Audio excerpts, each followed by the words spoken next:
जबाबदारी आपल्या देशाची जबाबदारी आपल्यावर आहे. त्यासोबतच प्रत्येकाला आपल्या परिवाराची जबाबदारी आहे की नाही. कुठेही एवढंच तरी कुठेतरी माझ्यावर नकारात्मकता आली, कुठलाही वार माझ्यावर झाला तर माझी जागा दुसरा घेणार नाही.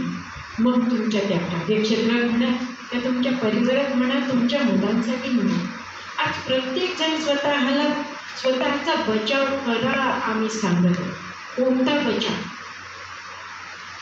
अगदी स्वार्थ रूपाने आम्ही बचाव करण्याचा प्रयत्न करतो, संग्रह करण्याचा प्रयत्न करतो. परंतु ब्रह्मकुमारी विद्यालयामध्ये आपण ते ऐकलं थोडक्यात, मूल्य शिक्षण, जीवन मूल्य, गुण, शक्ती ज्या तुमच्यामध्ये अंतरात्म्यामध्ये आहे, फक्त त्यात दबलेलं आहे. जसं आपल्या भूमीमध्ये कुठेतरी तेल निघतं, कुठेतरी पाणी निघतं, कुठून सोनं बाहेर येतं नद्यांमध्ये वाहत, तर आज त्याची केवढी मोठी किंमत आहे. पण त्यापेक्षा एक ईश्वरानं दिलेलं मला हे शरीर, याची काय मूल्य करणार आहे? मी जे समाजाला आज देत आहे, मी जर या ठिकाणाहून म्हणजे नाश झाला या शरीराचा, तर माझी जागा कोण भरून काढणार आहे? तुमची जागा कोणी भरून काढू शकते का? मग कुठेतरी जे मला जे मिळत आहे किंवा तुम्हाला, आपल्याला सगळ्यांसाठी हिशोब हा सारखाच आहे. जे मी पेरलेलं आहे तेच मला मिळणार आहे.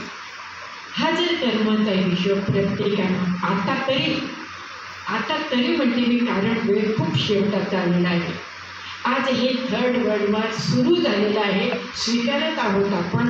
हे केव्हा अंताला जाईल? आणि यामध्ये आता यानंतर आपल्याला खूप सुंदर समाचार देखील मिळाला. हा थर्ड वर्ल्ड वॉर फक्त दुःख देणारं नाही. जसं घर जुनं झालं तर त्याला परत कुठेतरी नवीन बनवावं लागतं, आणि ती नवीन बनवण्याची ही प्रक्रिया आहे.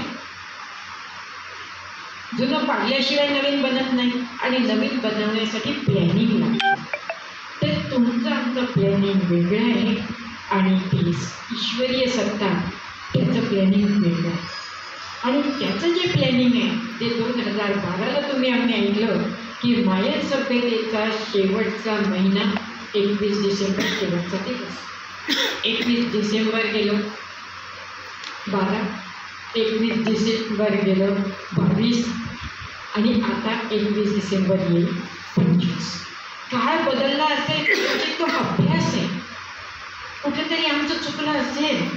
कारण मायन सभ्यता म्हणा किंवा आमचे जे भविष्य काळ म्हणा, त्यांच्या कदाचित थोडंफार तरी आम्ही त्याबद्दल विचार करावा.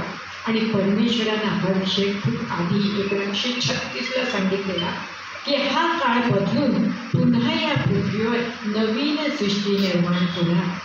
भारतीय संस्कृतीमध्ये अध्ययन आहे, नर अशी करणी करे नराचा नारायण बने, नारी अशी करणी करे तू नारीची लक्ष्मी बने, नारी तू नारायणी. का म्हटलंय?